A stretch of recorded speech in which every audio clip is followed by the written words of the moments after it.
Good evening, everyone. How are you?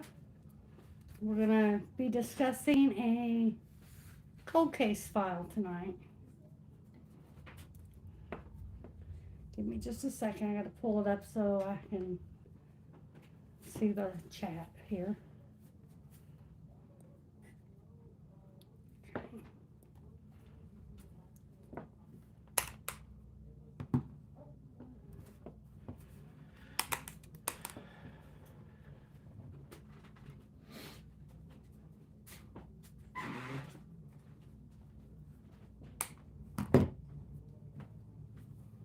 Sorry, guys. I'm trying to get my phone where I can see the chat here.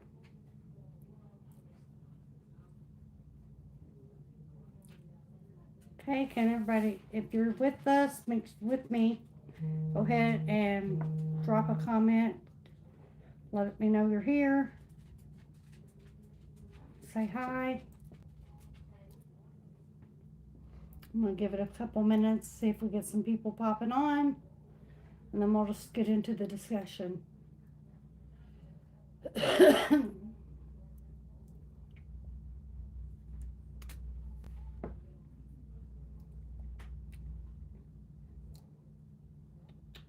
Hope everyone had a Merry Christmas.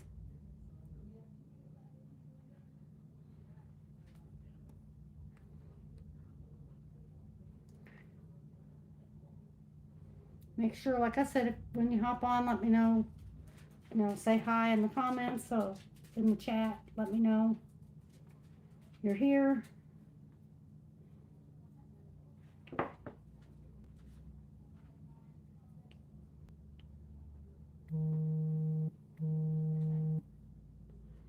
So I'm going to start hopping into it just a little bit. We can always recap if we get some more people hopping in. So we're going to discuss what? What? Yeah. Okay. Say hi to everybody so I can get started here. Hi, everybody. Okay. So we're going to discuss a case called, his name was Ricky, or is Ricky Lane Thomas Jr. He would have just turned 40 on December the 21st. He went missing November the 6th, 1997. A lot of mystery around this case. A lot of unknown. A lot of questions still remain.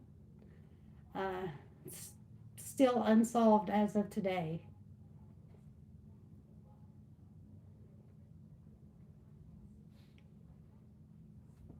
So we'll hop into a little bit of what we know. On November the 6th, 1997, Ricky Thomas was home from school, and we'll get into the reasons why he was home from school here in a little bit. A couple of different reasons were brought up. We're not sure which one is the true reason. But regardless, he was home from school that day. Uh, he is from Perry County. He was 13 years old. He apparently had called his cousin between 1:30 and 2 o'clock that afternoon. He had planned on going and spend the night with her. He had $20 that he had. Doesn't really say where he got it. Anyway, their plans were he was going to go spend the night. They were going to go into town, have McDonald's, whatever, with that $20. He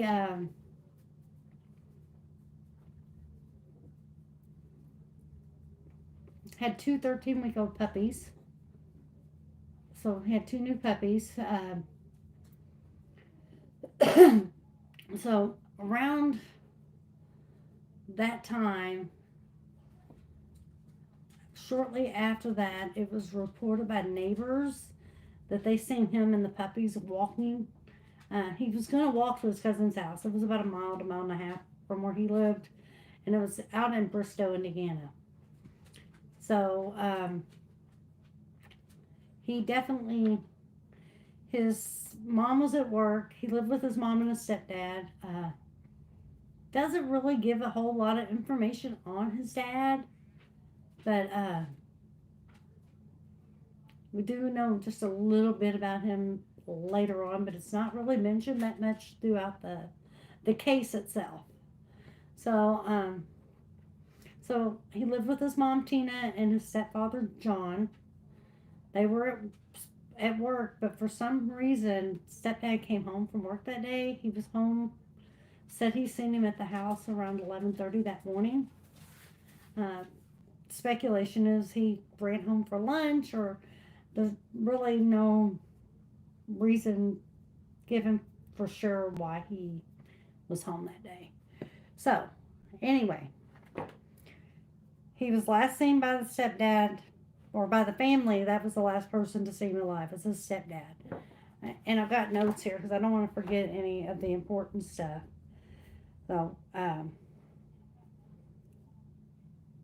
so Daisy apparently, that was his cousin's name. Apparently, called his mother that evening to check on Ricky. He hadn't showed up at her house. She didn't know where he was, so she called the house to see if, and mom said he wasn't there. Well, mom didn't even report him missing. She just thought, well, he'll come back. He'll be back in the morning. Um, well, he didn't come back, and she finally reported him missing the next morning. Uh, some important details about the case.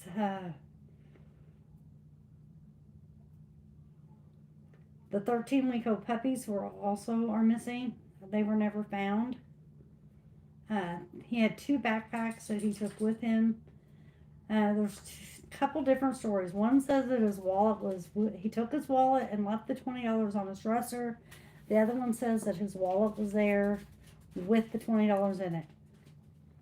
Uh, at the time, apparently they didn't do a maybe as a runaway.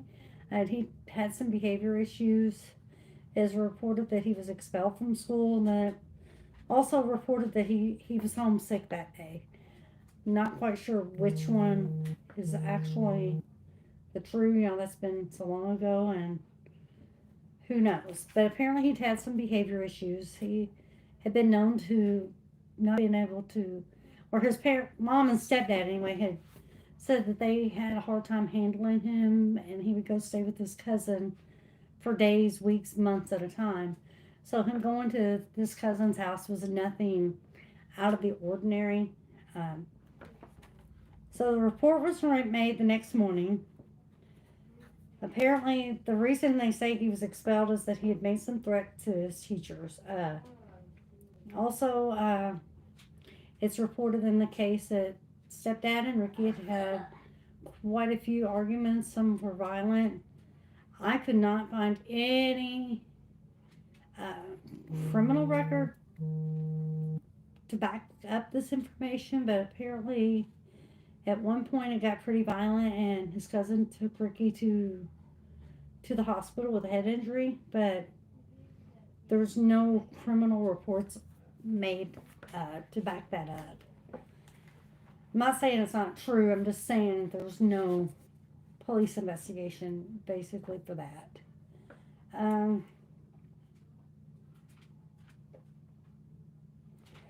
the mom and stepdad both did take polygraph tests. Some of the reports say that stepdad refused, and then he did, then he refused again, then he did, and when he would start to do them, he would walk out. Uh, but those results have never been released to the public. I couldn't find them, and it says they've never been released. So later, not quite sure, I didn't jot down the year. An anonymous call was made to his mom, stating that, asking her to go to a remote location that they had proof that Ricky was still alive. Of course, what mom would not go? I mean, all moms hope is their child is still alive. She went to this remote location and she found Ricky's snow globe, which was never reported missing uh, in the reports, but like I said, there was never a thorough investigation done in the home. Um, Well, it was later stepdad John had admitted to making that phone call, disguising his voice, and planting the snow globe.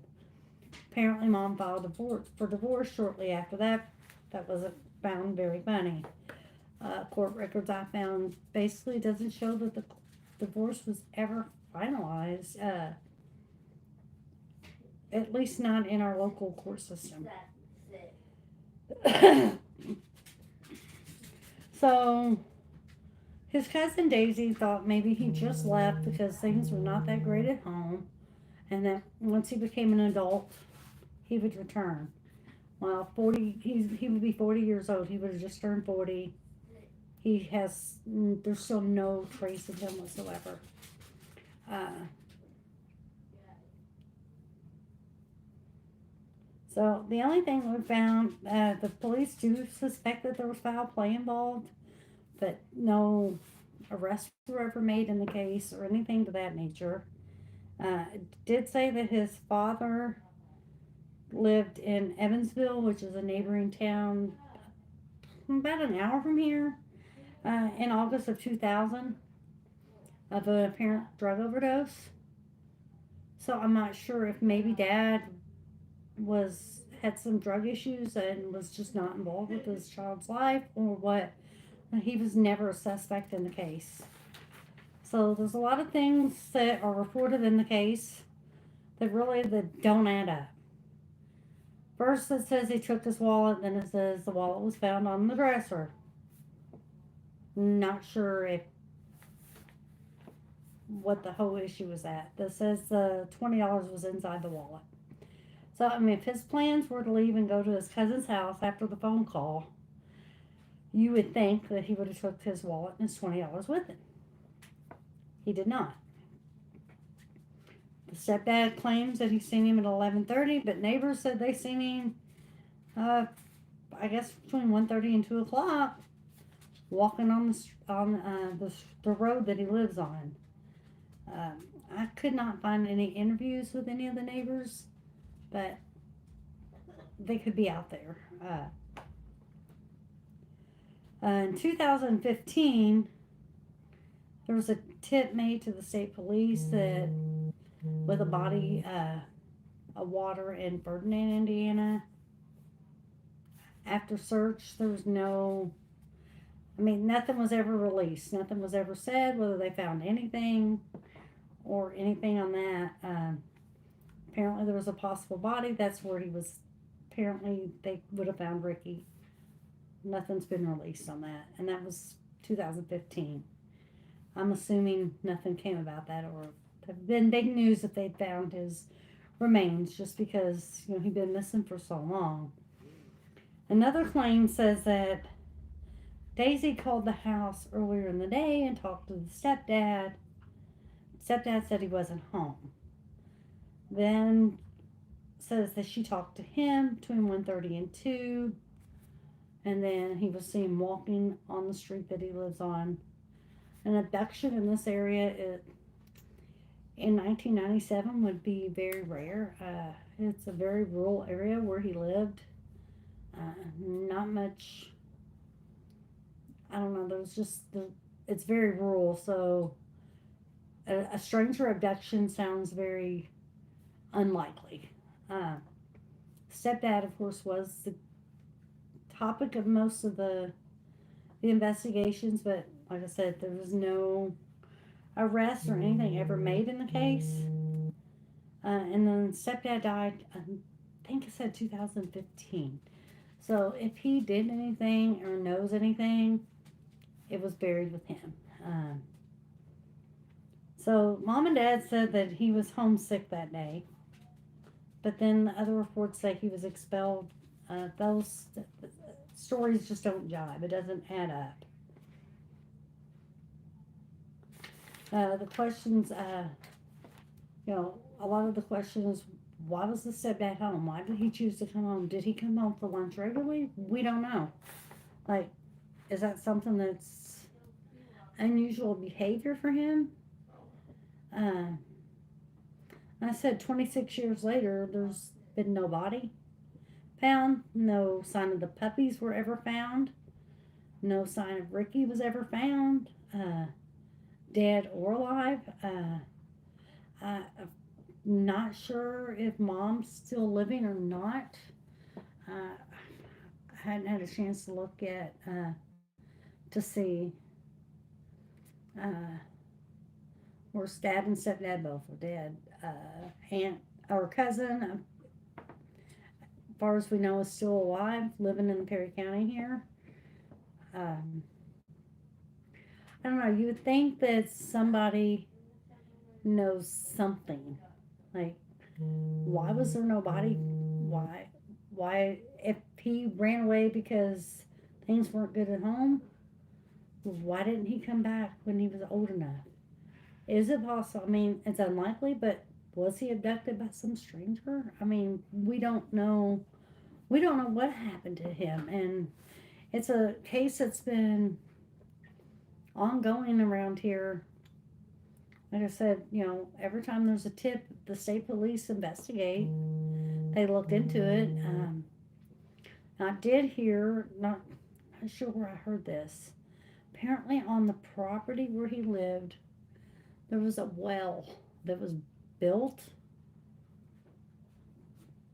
or something, and some people from this area claim that maybe he was buried beneath where the well was built.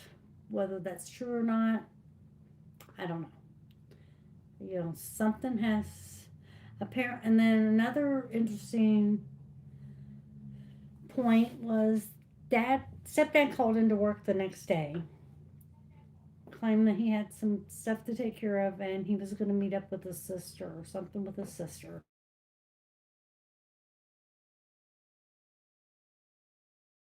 Seen that day. Uh,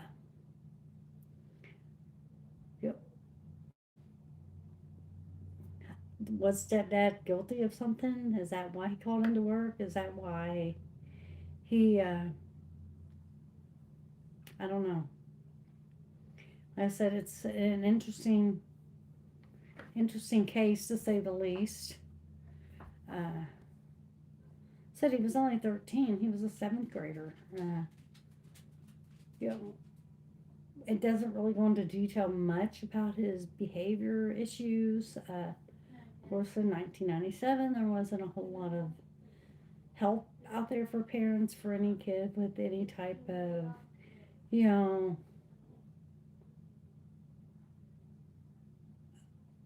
behavior stuff like ADHD, autism, anything. I'm not saying that's what he had. I'm just saying that what we know now, that information wasn't available to them then. So the resources to help the parents weren't there like they would be today. Uh, not saying that it's right. I'm not saying that they should not they should not have been investigated. I mean, I think a lot of people wonder why more detailed investigation wasn't done and why the home wasn't searched, thoroughly searched. And like I said, they assumed he had behavior problems. He just ran away. And then later suspected there was foul play involved. It's just like one of those cases. I mean, he was 13 and just disappeared, vanished into thin air. I mean, I know it happens all the time, but for here in this small county community, it's pretty small. It would be hard for somebody to get away with something like that and somebody not know something. Uh, somebody, like I said, somebody out there knows something. So, see, we gotta, if you're watching, go ahead and say hi. If you have any questions, go ahead and drop them in the chat. Um, I'd like to continue to do these. I haven't really, I'm looking into some cases to see which one I want to do next. I'm trying to see what night works best. Uh, Said Friday night may not be always be the best night. I'm not sure yet.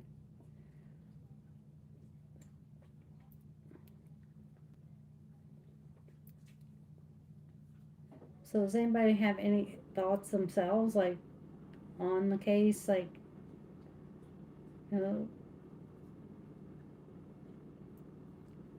I mean, it sure does. All the fingers do seem to point straight to the stepdad, but like I said, he died, so any secrets he had were buried with him. And another note, I can't remember which show.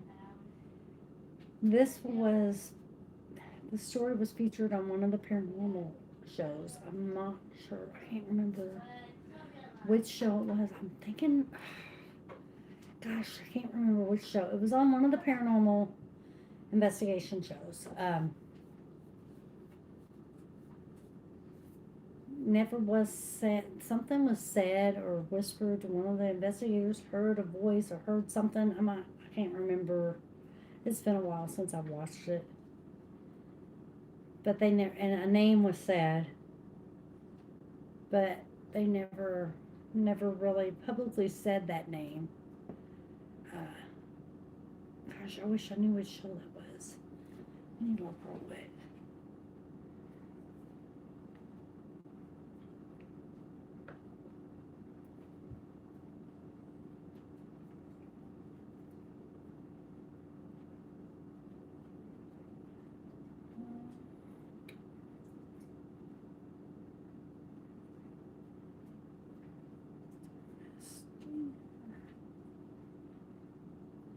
I don't even have to remember to find it. I can't remember.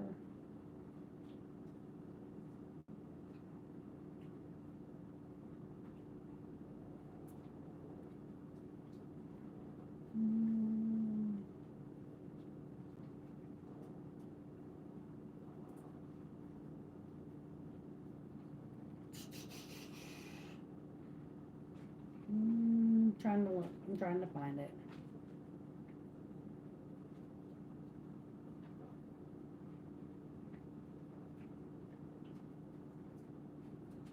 I can't find which show it was.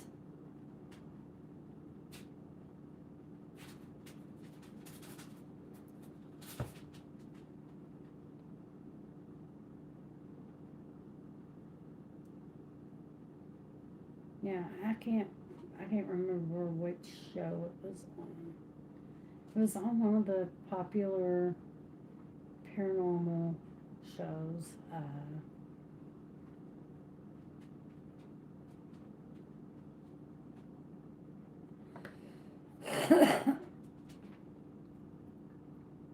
Hmm.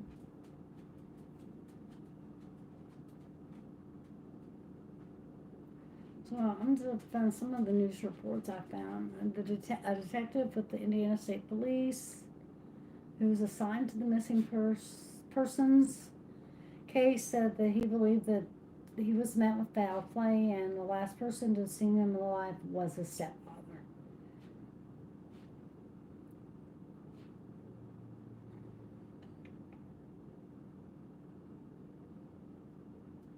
So it says that the cousin called to confirm plans with Ricky between 1:30 and 2 that afternoon.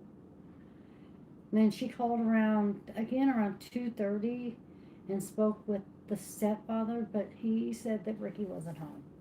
We'll get a little bit more into the dates and the time. Said his money was still on the dresser. That's what Uncle John and Tina said. That's why I was like, where the heck did he go? That was a quote from the cousin. Uh, she said, according to his cousin, to her knowledge, no one's seen him walking that mile and a half stretch to Bristow uh, to go into town with him, and she said that that was unusual. According to the police, Daisy called his house again later that night, which I just said that, and talked with the mother because Ricky never showed up at her house. So, and she waited till the next day to call the police.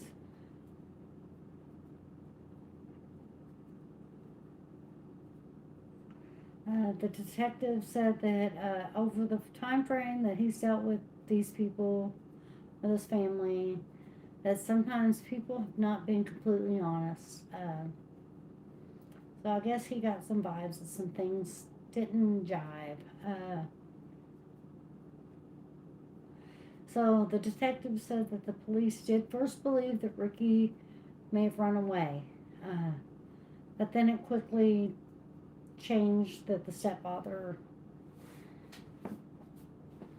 was possibly involved somehow, and that there was some violent history between him and the stepfather. Daisy, his cousin's the one that said that she was there and had to take him to the hospital one night after some of that. And I mean, that scared me. I was like, what am I going to jail on? He ain't my kid. I ain't willing to be taking this teenager to the hospital because he got cracked in the head with something. But that was put on me, and I was like, fine, I'll take care of it. I'll lie for you because I love you, all because you're family. So basically, the cousin covered up for the stepdad on that. That's why there was never a report done. Interesting. The detective said that there was a lot of people initially involved with the search, but the stepdad never participated. He never helped with the search. The detective said that from his understanding, he told the stepdad did tell the employer he was taking the day off to go see his sister and didn't do that. So we did go over that. So he didn't work the next day at all, which that was something of concern to the detective. And I'm not sure that this is the detective that's been on the case since the beginning, or not, or if he's like kind of took it on as a cold case. Let me see. We'll get back to that in just a second. And we'll get back to more of the details here in just a second. It just said he was assigned. It doesn't say whether or not he's been with the case from the beginning.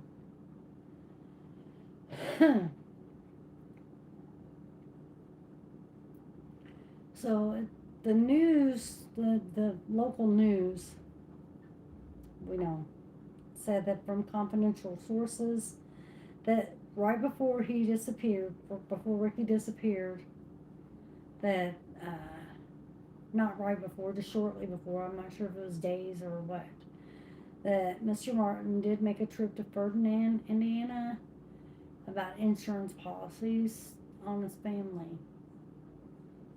But it wasn't until a few days after Ricky disappeared that detectives became suspicious. So that's why they thought he was a runaway. So it was a few days. So even if there was any evidence in the house or anything like that, it wouldn't have been very accurate because they waited so long to check the home.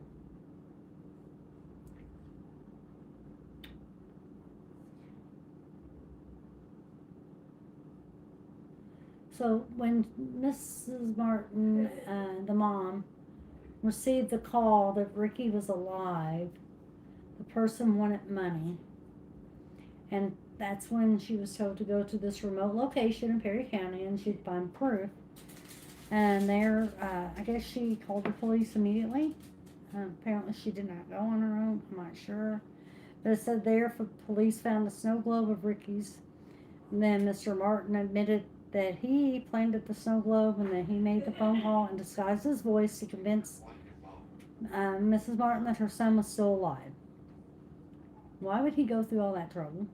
Like, why would you go through all that trouble to try to prove you're trying to cover yourself? Is that what you're doing?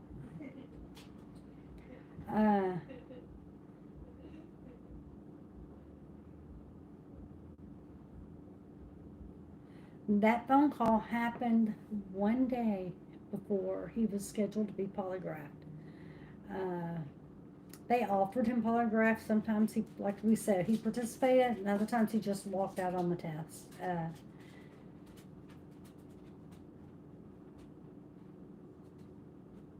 And it doesn't really say. The detective said that they asked how he did, if he knew how well he did on those tests, and he said that he believes that Mr. Martin didn't think he was doing well, and that's why he walked out. Then again, the cousin comes to his defense. They need to get off Uncle John. That's for darn sure. I mean, Uncle John loved that boy. So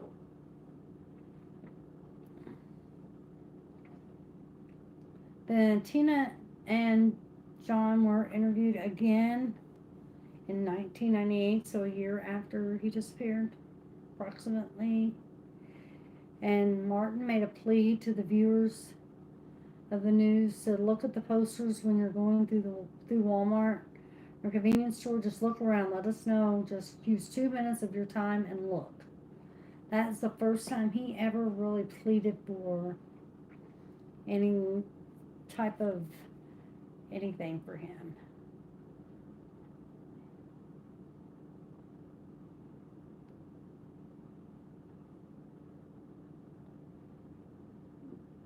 They said the person, according to detectives, the person they know that actually seen him alive was the stepdad. That's the only thing. They can only prove that the stepdad seen him alive.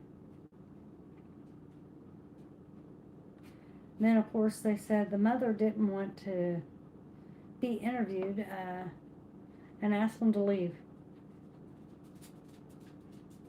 And then Mr. Martin again refused to be interviewed off the property. So, the detective said you didn't know why. Maybe she didn't want to be interviewed. But, he said, if your child was missing, I mean, wouldn't you be in front of every news media you could, pleading for your child, pleading for your child to be returned, pleading for information to where your child is? I would be.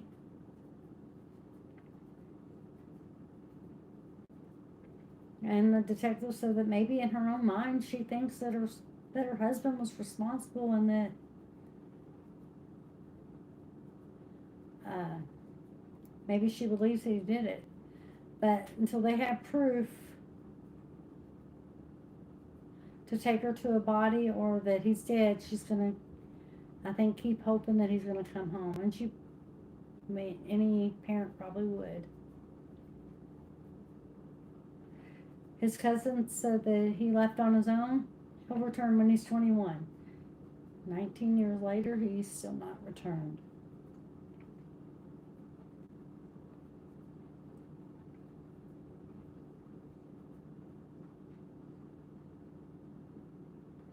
Now, his cousin did say that he would have never brought the puppies along with her to his house. He would have never left his money either. Then I don't get the report because it says the neighbors seen him walking on the street. So I'm wondering if the mother and the stepdad said that the neighbors told them they seen him. I don't know why they weren't interviewed. I'm not quite sure. But they said that he was never seen outside that day. According to the detectives, he was never seen outside that day. Um, so they don't believe he ever left the house. And they never did a full search of the property because they assumed that he ran away.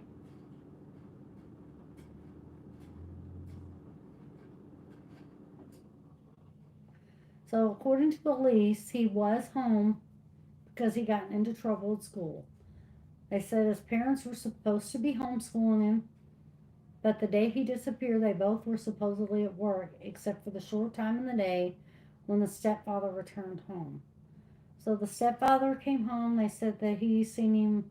Stepdad says he seen Ricky at 11:30 that morning, but when the cousin calls around 2:30 in the afternoon, stepdad answers the phone.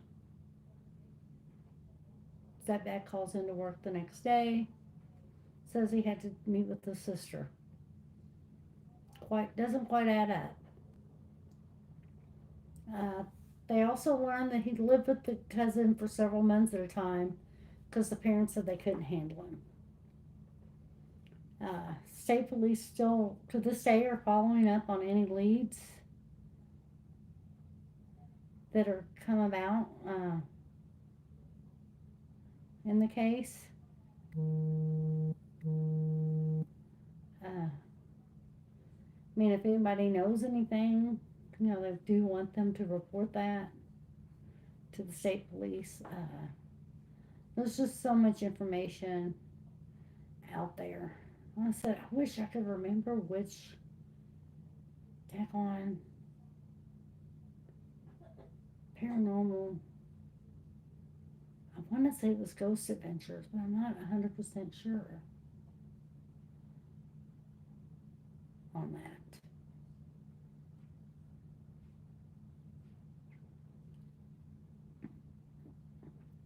And then, of course, they said that the cousin called Ricky between 1:30 and 2 to confirm, and then it turns around and says in another report that he called his cousin. I'm not quite sure. And just a lot of this stuff doesn't make sense. And that's by no means am I saying the cousin was involved. Obviously, I'm not gonna say that, but I think maybe she truly believed that he left on his own and was going to return. I think maybe she truly believed that the stepdad didn't have anything to do with the disappearance at the time.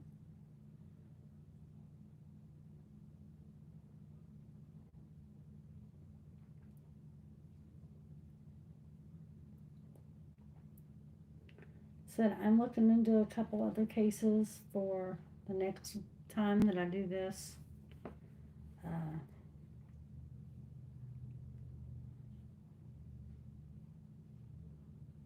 not quite sure what I'm going to cover or what night.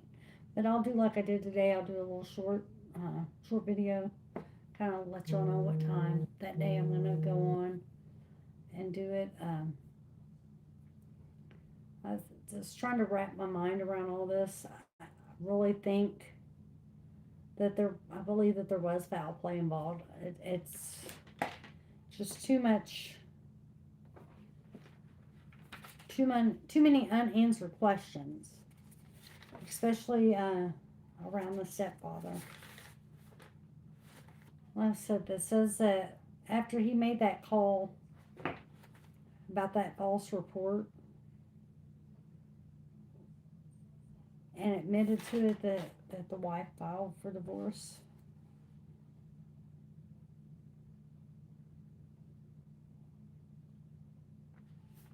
Hmm.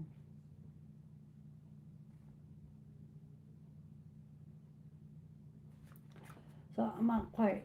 It's like I said. It's definitely an interesting case.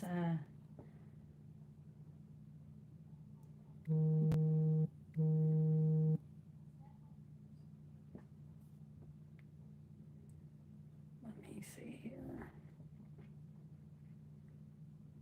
Gonna look. I'm not sure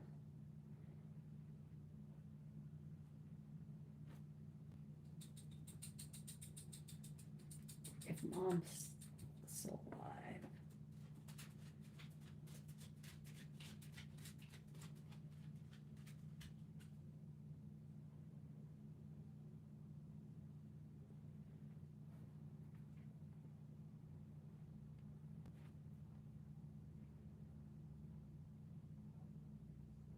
Hmm.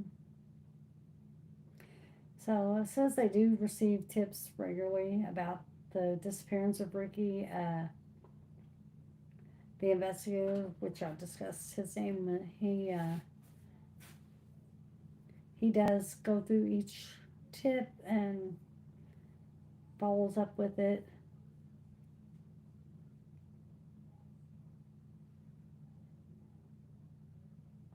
So they searched. There was an extensive search of the property done uh, by air, by ground, by neighbors, friends, family. Like I said, all except for the stepdad.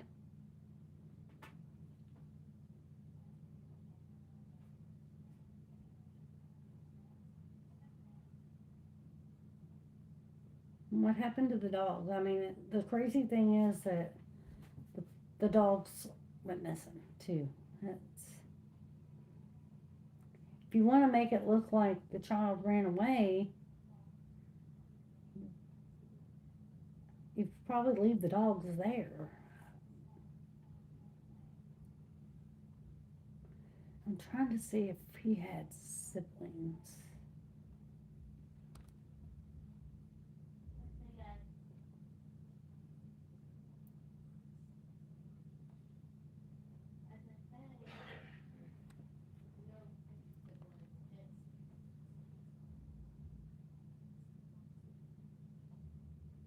So there's a one comment on this one story that said that he is my brother, and Tina and John Martin are both guilty of killing him.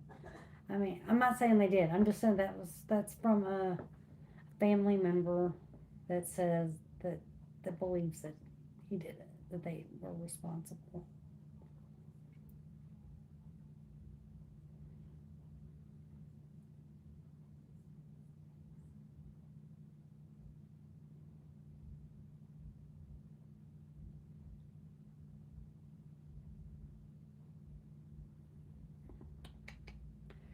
I don't know that if mom's still alive.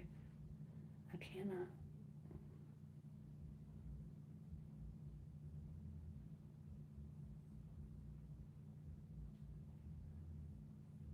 I'm not. I can't see. I don't.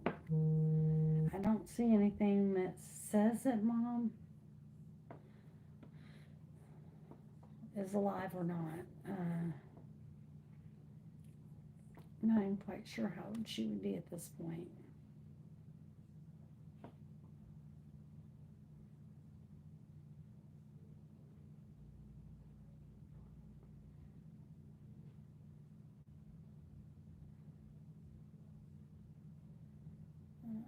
Let's see. Obituary.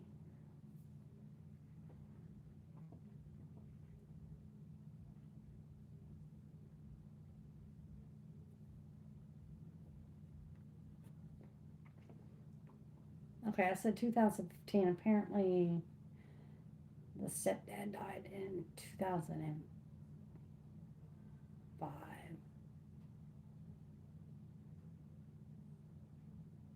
I'm not sure if that's the right one though.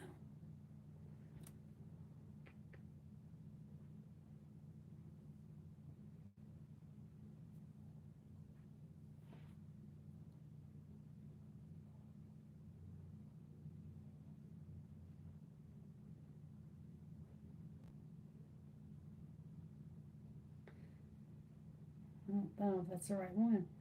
Now I have to go back and look. Let me see. I've got that wrote down somewhere. So much information to go over with this.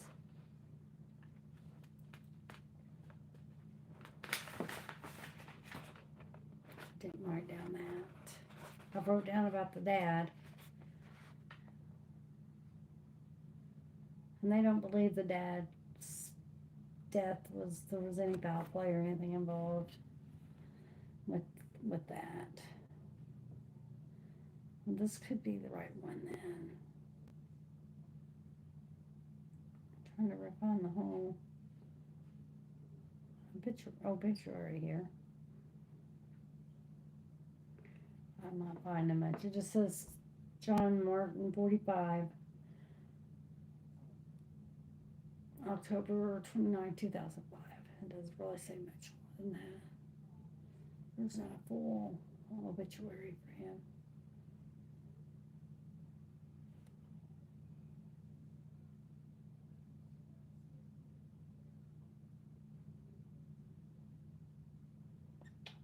Yeah, there was just not a whole, course, you know, back then we didn't have a whole lot of. Do want to find, let me find the age progression photo and let's see if y'all can see it.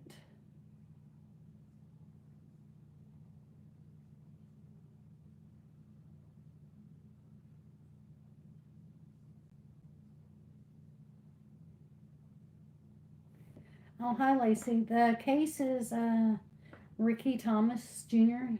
Um, He went missing from Perry County, Indiana, in November of 1997. Uh, he is never, I mean, it's still unsolved today. There's not a lot of info. I mean, there's a lot of information, but there was never an arrest made in it. Everything leads and kind of points to the stepdad. I said he was 13 years old at the time. Sorry, I flipped over to try to find an age progression picture. I'm going to try to show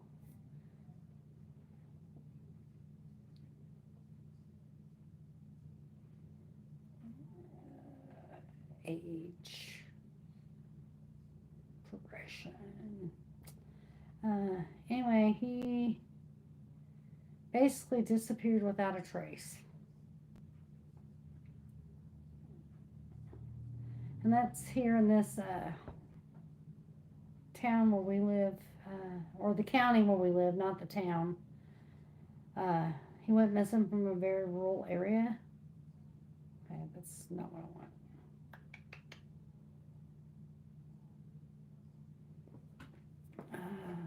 I'm going to try to see.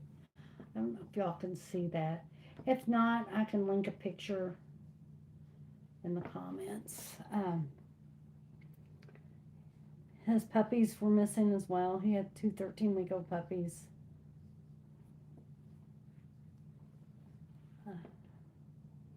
So yeah, Lacey, I plan on doing these weekly. I'm not sure what case I'm going to do next time or next week.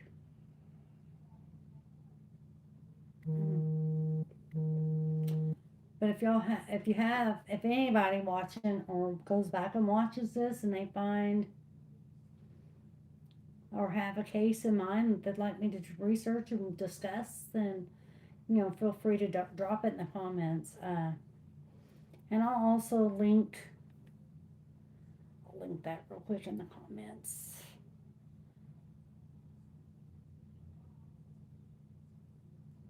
Basically, if you type in Ricky Thomas Jr., I'm telling you, there's so much information.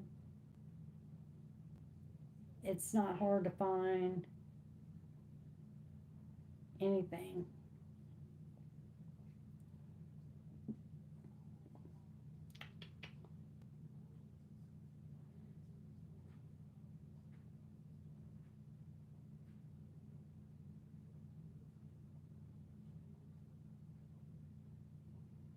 And all the time frames just keep changing on all the reports. I don't think they really know specifically.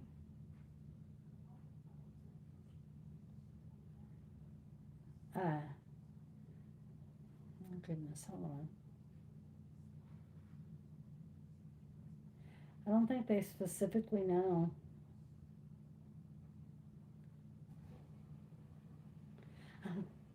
I have, let me see, hold on a minute.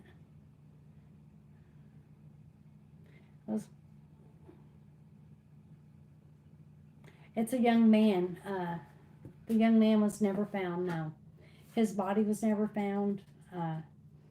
He would have been 40 years old. His birthday was December 21st. He was nothing.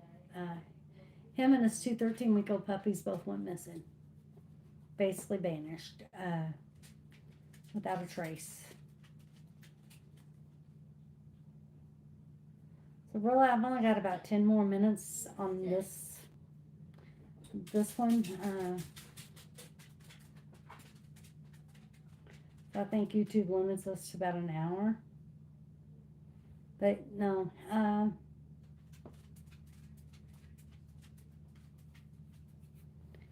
yeah, it's an interesting case. You start digging into some of these cases and you're like, you can't help but question what happened.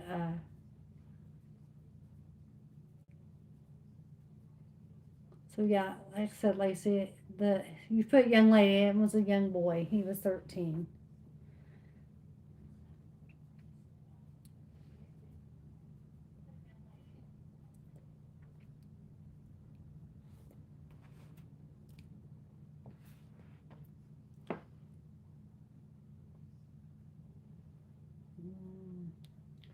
So a lot of the time stuff just the time just keep changing from story to story. It's like the detectives never got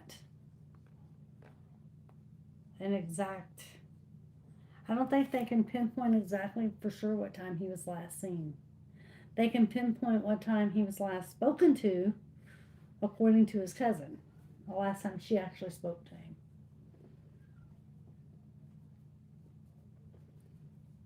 But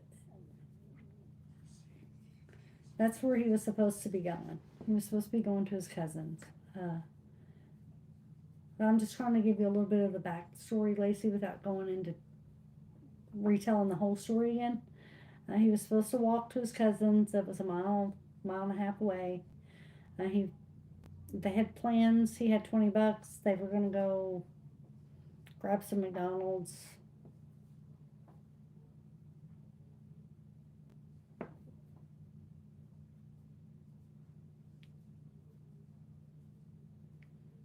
Well, at that time I was.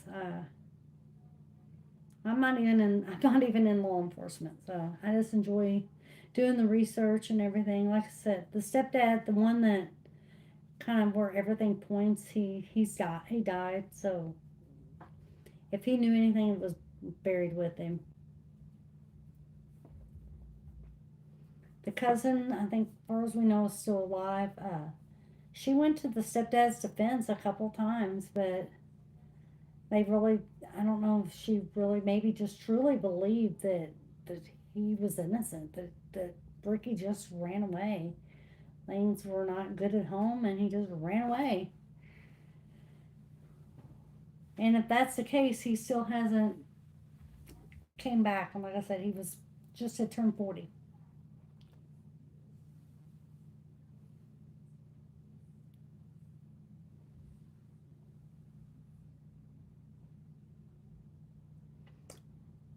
And I was saying there wasn't a whole lot known on his biological father. Just the only information we really had is he was never a suspect and that he died in a town about an hour from here. Well, 3 years after his son disappeared of drug overdose. So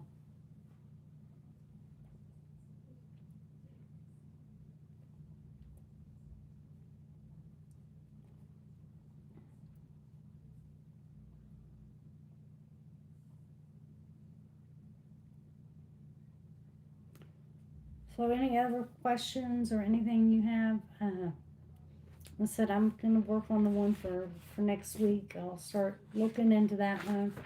Found one that was interesting. I'm not sure. Haven't done enough research to decide if that's the one I want to do or not. But I like the. I'll go ahead with your questions, Lacey.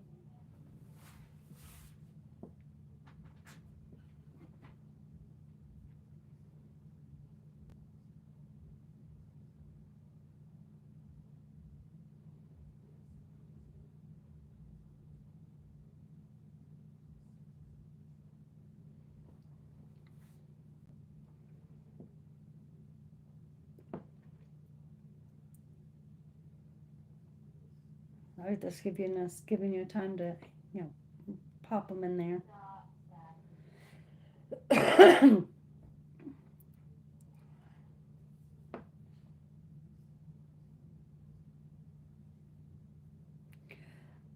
you know, Lacey, that's one of the reports from his cousin is that things did get violent between him and Ricky, and at one point in time, she actually took Ricky to the hospital for a head injury because the stepdad said he wasn't going to be arrested for something that wasn't even his kid or something to that effect. It's in the report. So cousin took him to the hospital, covered for dad. Basically, I guess said that he fell, or I'm not quite sure what she said. I wasn't there. Uh, so it's definitely sounds like things weren't great with him and stepdad.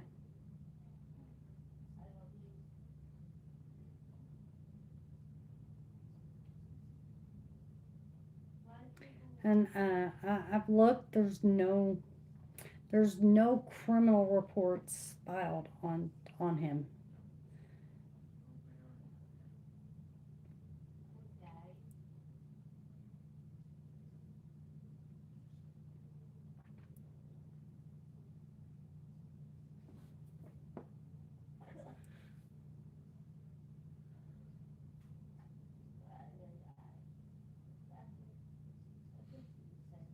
No, his body. His. You keep saying her. His. It was a boy. His body was never found. There was no evidence found that he was murdered. No evidence found of anything. Like I said, basically him and his two puppies disappeared, just vanished.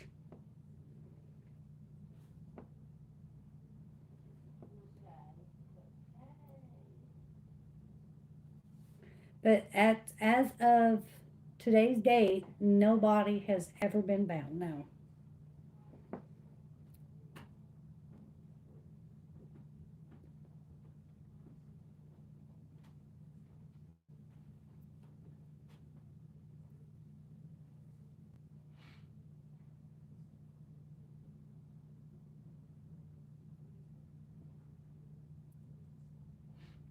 Yeah, I know. It's crazy, isn't it? Nobody has come forward.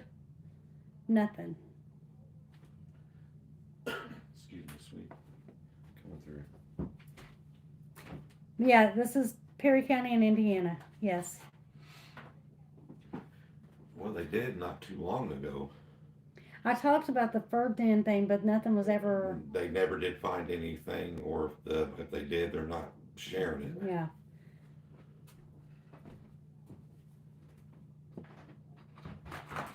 Yeah, it was Perry County, Indiana. Actually, the town was Bristow, Indiana.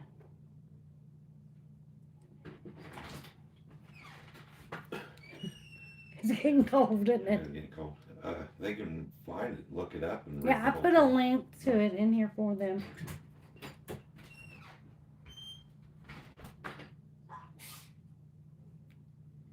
Oh, thank you. Like I said, and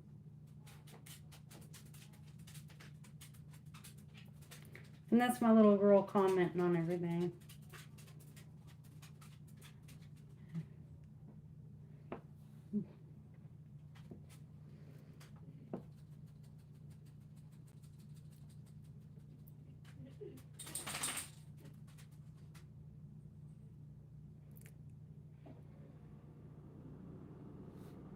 Oh, that's okay. I was actually in the military too. I'm a retired U.S. Army veteran, so.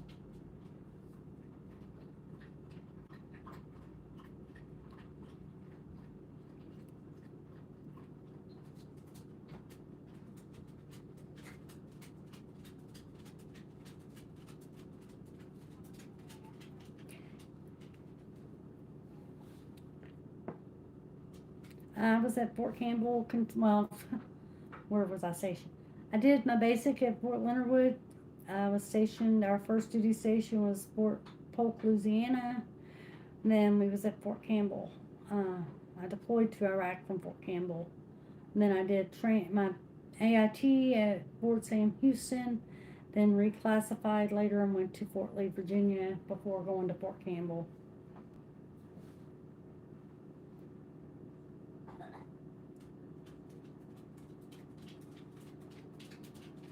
I'm trying to figure out what my daughter's saying. I love your t-shirt design. Yeah, well, that's our t-shirt. No, I went to Iraq. I was with the hospital unit. Okay, go sit down.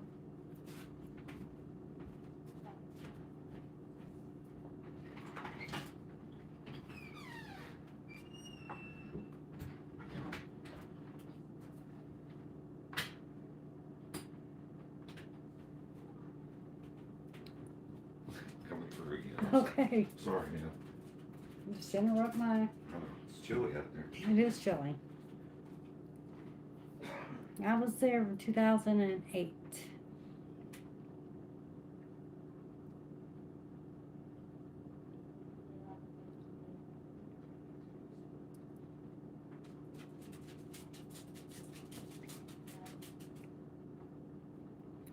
So I'm looking into.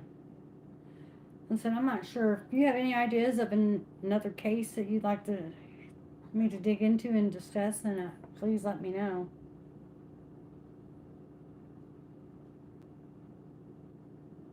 I was in the army.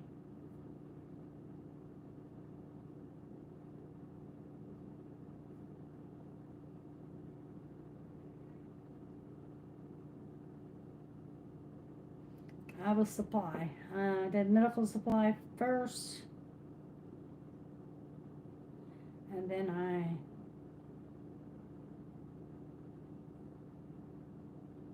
reclassified to unit supply.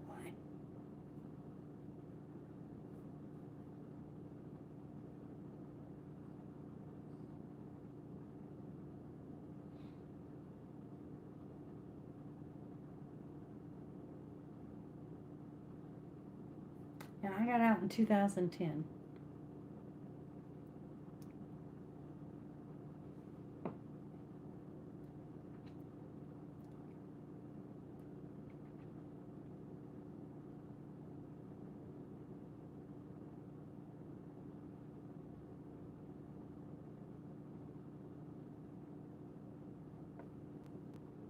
Well, thank you.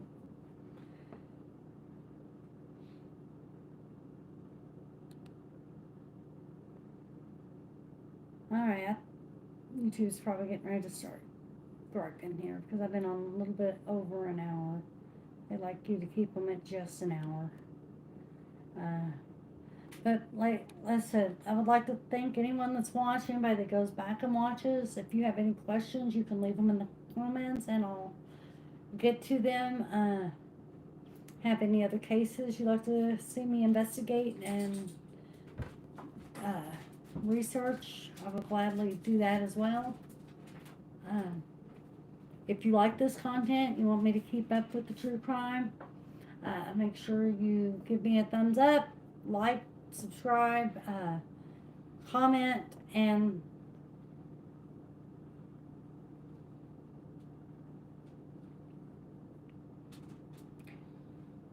I will let you all know. I'm just making sure there's nothing I need to answer.